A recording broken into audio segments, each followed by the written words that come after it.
Hello everyone, welcome to Brain Shops. मेरा नाम रजत है और इस वीडियो सीरीज में हम कर रहे हैं गेट इंजीनियरिंग मैथ्स के previous year questions all branches.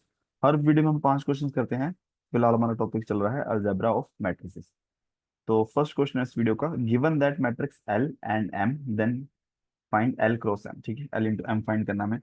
तो सबसे पहले देखो इसका जो ऑर्डर है 3 क्रॉस 2 है। ठीक है, 3 रो है 2 कॉलम है, इसका 2 + 2 है। तो अगर एल इंटू एम कर रहे हैं तो एल के number of columns is equal to number of rows of M equal होना चाहिए, और जो इनका सब्ट्रैक्शन करके जो भी मैट्रिक्स आएगी उसका ऑर्डर होगा 3 × 2। ठीक है, तो ऑप्शन में सबका यही है। तो सबसे पहले हम 2 1 3 2 4 5। ठीक है, एल इंटू एम 3 2 0 1। ठीक है, तो सबसे पहले फर्स्ट रो फर्स्ट कॉलम, तो 3 × 2 6 हो जाएगा। First row second column 2 × 2 4 + 1 5। Same second row first column 3 × 3 9। और फिर 3 दूनी 6 + 2 1 2 2 × 1 6 + 2 8। फिर 4 × 3 12। और 4 × 2 8 + 5 13। ठीक है, तो आ जाएगा ऑप्शन बी। ठीक है, पेपर में तो हम सीधा कि जहां पे भी एक एलिमेंट दिखा 6 आ गया तो ये 2 ऑप्शन में कट जाएंगे। ठीक है, फिर बाकी चेक कर लो, जैसे ये वाला एलिमेंट चेक कर लो। ठीक है, ये 4 × 3 से आ रहा है, 12 आना चाहिए। ठीक है, तो पेपर में तो इतना टाइम लगाना ही नहीं है। नेक्स्ट क्वेश्चन है इनवर्स ऑफ मैट्रिक्स एस। सबसे पहले तो हम इसका डिटर्मिनेंट फाइंड करते हैं। तो हम इसको रो से एक्सपेंड कर लेते हैं। तो वन वन का साइन पॉजिटिव आना चाहिए। ठीक है, तो क्योंकि positive negative positive negative positive negative positive negative positive इस तरीके से। ठीक है, और फिर इस मैट्रिक्स का डिटर्मिनेंट, तो 1 - -1। ठीक है, तो 2 आ गया, नॉन जीरो। तो इसका इनवर्स एग्जिस्ट करेगा। अब हमें चाहिए इसका एडजॉइंट ए, उसके लिए हमें कोफैक्टर मैट्रिक्स निकालनी पड़ेगी। और बाकी हम ऑप्शन अगर हमारे पास हैं, ठीक है, तो सबसे पहले अगर मैं A11 निकालता हूँ ना कोफैक्टर, यानी कि इस मैट्रिक्स का डिटर्मिनेंट वो जो क्या आएगा 1। ठीक है, अब हमें इसके डिटर्मिनेंट को जो भी एडजॉइंट आएगा उसको 2 से डिवाइड भी करना है, तो 1/2 तो आएगा ही आएगा ना। तो ये किसी और ऑप्शन में नहीं है, ऑप्शन ओनली डी में ही है। ठीक है, तो जैसे पेपर में दिखा तो सीधा एक बार वेरीफाई भी कर लो। ठीक है, अब जैसे ऑप्शन सी तो उड़ी खत्म ही हो जाएगा, क्योंकि जब हम इसको मल्टीप्लाई करेंगे 1 आएगा ही नहीं। ठीक है, बाकी चलो हम कर लेते हैं फिर भी इसको वेरीफाई। A12 किसके इक्वल आएगा, इसके लिए ये 1 और माइनस साइन आएगा साथ में, -1। A13 ये 0 के इक्वल आ जाएगा। A21 A21 ये -1 और एक और फिर माइनस, तो +1 हो गया। A22 ये आ जाएगा 1 के इक्वल। A23 ये 0 के इक्वल। ठीक है, A31 ये आ जाएगा -1। A32 ये आएगा 1 और फिर -1।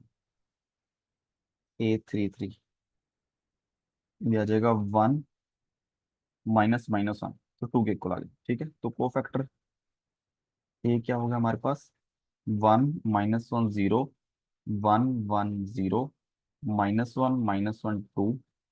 ठीक है, एडजॉइंट ए किसके इक्वल आ गया, इसका ट्रांसपोज 1 - 1 0 1 1 0 -1 2।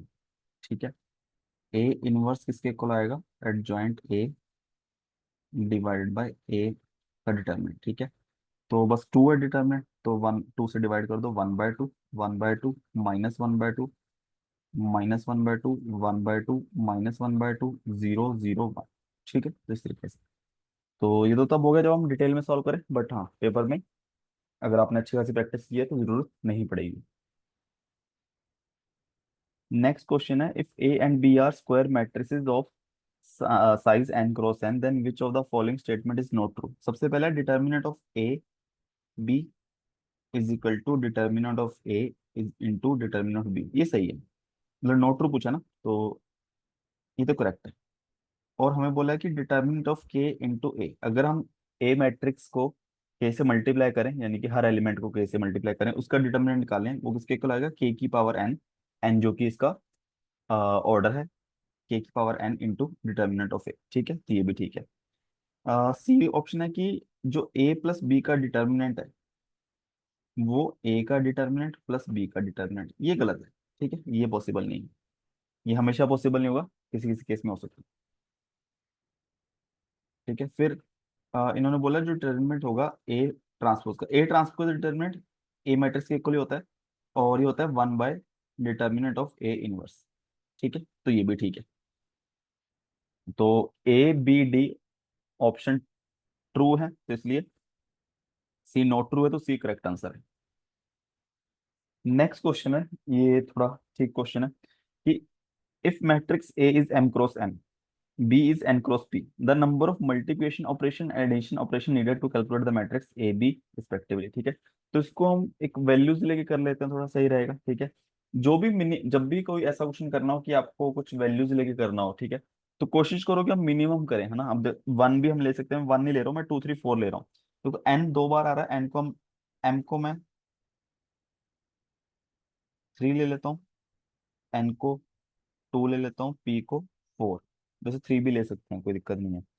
तो इस तरीके से ए ऑप्शन में क्या बनेगा, एन स्क्वायर,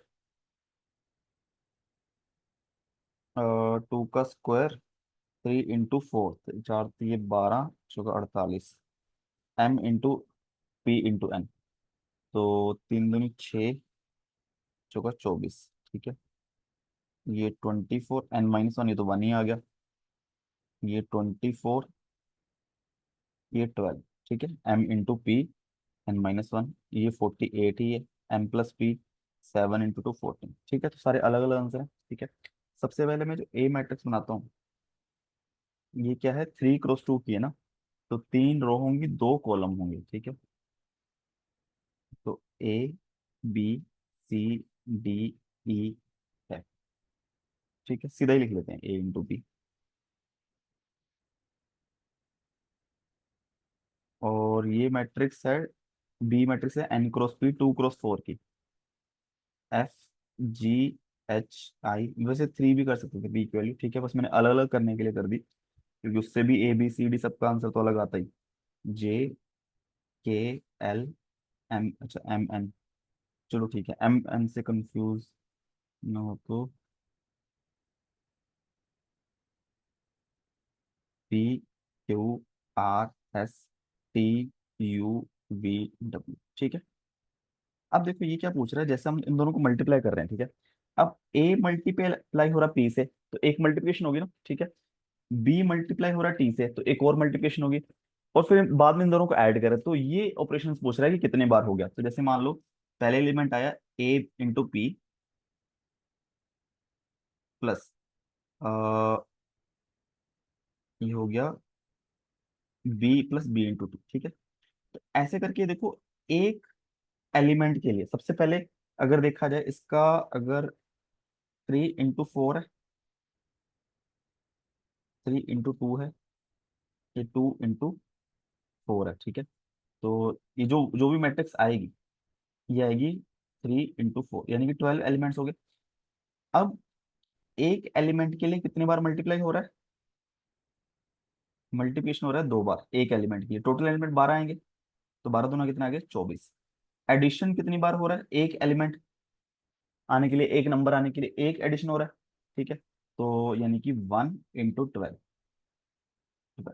ठीक है, ऑप्शन सी।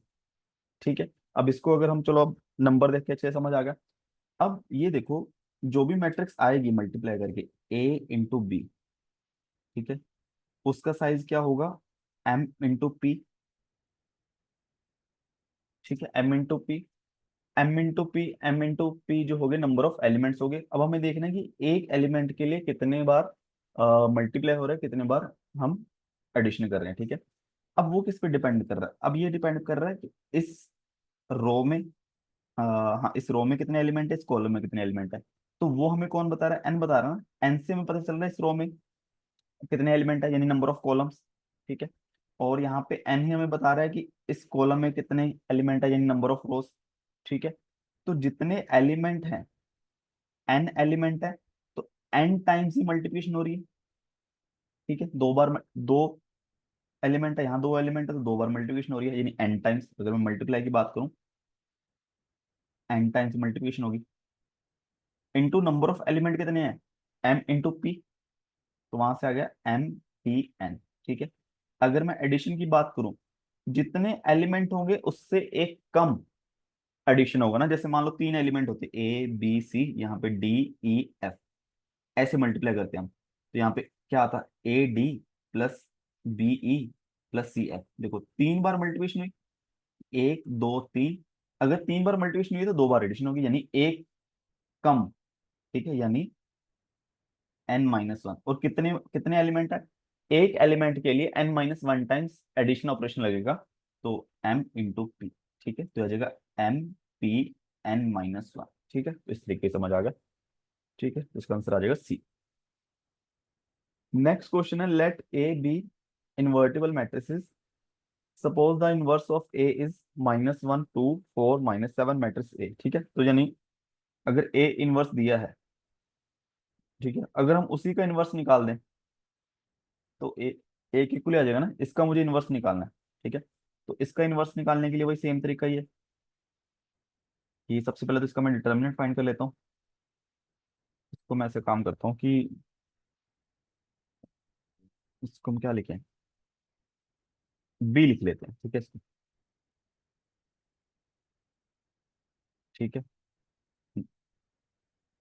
बी का इनवर्स किसके इक्वल आ गया, ए। अब ये समझ लो कि बी किसके इक्वल है, ए इनवर्स के। मैं बी का इनवर्स निकाल लेता हूँ, जो कि ए के इक्वल आ जाएगा। ठीक है, सबसे पहले एडजॉइंट बी, बी का डिटर्मिनेंट फाइंड करें हम। तो 7 -8 -1, तो एडजॉइंट बी किसके इक्वल आएगा, सबसे पहले इन दोनों एलिमेंट को इंटरचेंज कर दो, -7 -1, और इनके साइन चेंज कर दो 2 4 के, तो -2 -1। ठीक है, और तो बी इनवर्स किसके इक्वल आएगा, adjoint B by mod of determinant of B. Determinant -1 के इक्वल है, तो सबके साइन चेंज हो गए, 7 2 4 1। ठीक है, तो ऑप्शन आ जाएगा इसका 7 2 4 1, ऑप्शन बी। ठीक है, इस तरीके से हो जाएगा। बाकी नहीं तो सीधा हिट एंड ट्रायल मल्टीप्लाई करके देख लो। इसको देखो, सीधा मल्टीप्लाई करेंगे तो यहाँ पे देखो वन तो आएगा ही नहीं। ठीक है, फ्रैक्शन में आ रहा है। इन दोनों करके देखो, 7 + 8 बन रहा है। देखो सी ऑप्शन, ए और सी तो सीधा खत्म होंगे, और इससे -7 + 8 1 आ रहा है। ठीक है, इन दोनों को मल्टीप्लाई करेंगे, -7 + 4, इससे भी नहीं आ रहा। ठीक है, तो इससे भी हो जाएगा। ठीक है, तो इसी के साथ 5 क्वेश्चन हमारे खत्म होते हैं इस वीडियो के। किसी भी क्वेश्चन में डाउट हो नीचे कमेंट कर सकते हो, और वीडियो से कुछ सीखा हो तो प्लीज़ वीडियो को लाइक करना, चैनल को सब्सक्राइब कर देना। Thank you so much.